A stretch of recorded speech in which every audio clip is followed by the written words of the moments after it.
အားလုံးမင်္ဂလာပါ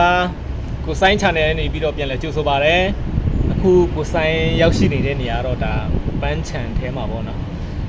အခုဒီနေ့ကိုစိုင်းပါလာပြောမလဲဆိုတော့ကိုစိုင်းနေတဲ့အနီးနားတစ်ဝိုက်ပေါ့နော်ရှိနေတဲ့တဘာဝရဲ့ဖြစ်စဉ်တွေကိုကိုစိုင်းပြပြချင်ပါတယ်ကိုစိုင်းနေတဲ့နားမှာပါရှိမလဲဆိုတော့အခုအောက်မှာဆိုလို့ရှိရင်ဒီအောက်မှာဆိုလို့ရှိရင်ရေကန်ရှိတယ်ဗျရေကန်ထဲမှာဆိုရင်ငါးရှိမယ်နောက်ပြီးတော့တစ်ပင်တွေစိမ်းလန်းဆူပြနေတဲ့ဟာတွေရှိပါတယ်ရေထဲမှာပါရှိမယ်ဆိုငါးရှိမယ်နော်ရေထဲမှာနေတဲ့ငါးဟာလည်းကုန်းပေါ်တက်လာလို့မရဘူးအဲ့ဒီရေထဲမှာနေနိုင်တဲ့ငါးဟာသူဟာလည်းတတ္တဝါပဲပေါ့နော်ကျွန်တော်တို့လည်းလူတွေလည်းတတ္တဝါပဲကျွန်တော်တို့ကငါးလိုမျိုးရေထဲမှာတွားနေမယ်ဆိုလို့ရှိရင်ရေနစ်ပြီးတည်သွားနိုင်တယ်နော်တော့တတ္တဝါချင်းတူပေမဲ့လည်းငါးကြတော့ရေထဲမှာနေနိုင်တယ်ကျွန်တော်တို့လူတွေကြတော့ရေထဲမှာနေလို့မရဘူးเนาะနောက်ပြီးတော့တစ်ပင်ပေါ်မှာကျတော့ရှိတယ်ငှက်တွေအဲ့ဒီငှက်တွေကျတော့တစ်ပင်ပေါ်မှာကြိုက်တယ်လို့လွတ်လွတ်လပ်လပ်ပြန်တန်းပြီးတော့အနားယူလို့ရတယ်သူ့ရဲ့စီးစိမ်သူ့ရဲ့အရာတာနဲ့ပေါ့เนาะကျွန်တော်တို့လူတွေကျတော့သူတို့ရဲ့စီးစိမ်သူတို့ရဲ့အရာတာကိုကျွန်တော်တို့မခံစားနိုင်ဘူးဘာလို့လဲဆိုတော့ကျွန်တော်တို့လူသားတွေကအတောင်ပန်းမပါဘူးเนาะသူတို့လိုမပြတ်နိုင်ဘူးအဲ့တော့နောက်ဒီမြက်ခင်းတွေတောတွေခြုံတွေကြားထဲမှာဆိုလို့ရှိရင်မွေတွေရှိမယ်เนาะအဲ့ဒီမွေတွေကြတော့လဲသူတို့ရဲ့စီးစိမ်လဲသူတို့ရှိတယ်အဲ့ဒီမွေတွေကြတော့သူတို့မှာအတောင်ပံပါပြီးတော့ငှက်တွေလိုလဲမပြန်တတ်နိုင်ဘူးရေထဲမှာလဲငါးတွေလိုအကြိုက်မနေနိုင်ပါဘူးသူတို့နေတဲ့နေရာလဲမဟုတ်ဘူးပေါ့เนาะ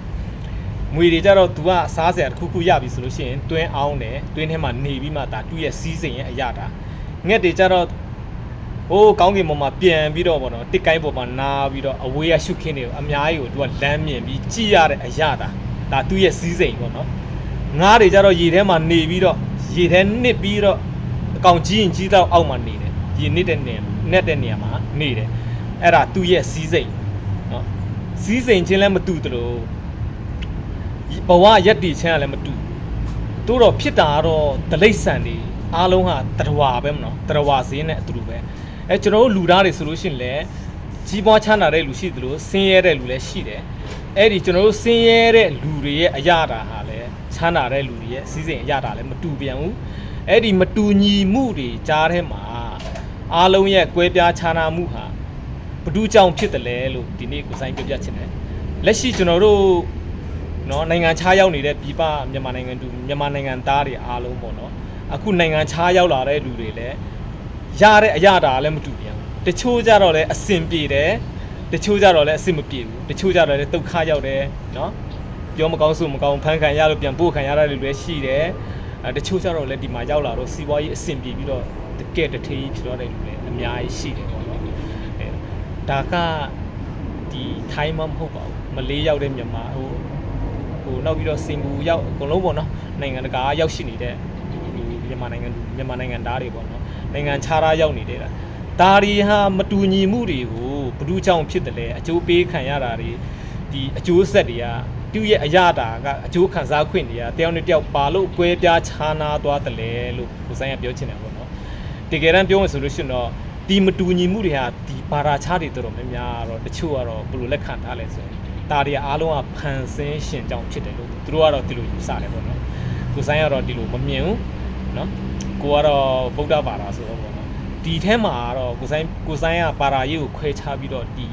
ဗီဒီယိုမျှဝေတာတော့မဟုတ်ဘူးပေါ့နော်အဲ့တော့ပြောချင်တာကဒါတွေအားလုံးဟာဘ누구ချောင်းဖြစ်တယ်လဲဆိုရင်ဒီကွဲပြားခြားနားမှုတွေဟာအကျိုးပေးခံရတာတွေဟာဘဝရက်တည်ရတာခံစားမှုချင်းကမတူဘူးเนาะတချို့ရောက်လာတော့လည်းကောင်းမွန်ဘဝကိုကြီးပွားချမ်းသာတော့တယ်ရှိတယ်စူးစမ်းလို့ဖြစ်တာတွေလည်းရှိတယ်ပေါ့နော်ဒါတွေအားလုံးကိုခြုံပြီးကြည့်မယ်ဆိုလို့ရှိရင်ဘ누구ချောင်းဖြစ်တယ်လဲဆိုလို့ရှိရင်အားလုံးဟာကံကြောင့်ဖြစ်တယ်လို့ကိုဆိုင်ကတော့ယုံတယ်ဒါကံကြောင့်ဖြစ်တယ်ဆိုတာကိုဆိုင်ပြောလို့မဟုတ်ပါဘူးတကယ်တမ်းပြောလို့ဆိုလို့ရှိရင်တော့မြတ်စွာဘုရားပြောတာပါမြတ်ဗုဒ္ဓကဟောထားပါဘူးနော်အဲတော့အားလုံးစိတ်ကြီးချမ်းသာခြင်းကိုယ်ကြီးချမ်းသာခြင်းနဲ့ပြည့်စုံကြပါစေလို့ဆုမွန်ကောင်းတောင်းပေးလိုက်ပါတယ်ကံကိုလည်းအားကိုးပါမအားကိုးလို့မပြောဘူးဉာဏ်ကိုလည်းအားကိုးပါကံတစ်ခုပဲကိုပဲအားကိုးရမယ်လို့မပြောချင်ပါဘူးเนาะဉာဏ်ကိုလည်းအားကိုးပါနောက်ပြီးတော့ဝိရိယအစွမ်းအားကိုလည်းကြိုးစားပါเนาะဒီသုံးခုနဲ့ဆိုလို့ရှိရင်ကိုယ်ကံဘလောက်ဆိုအခြေအနေ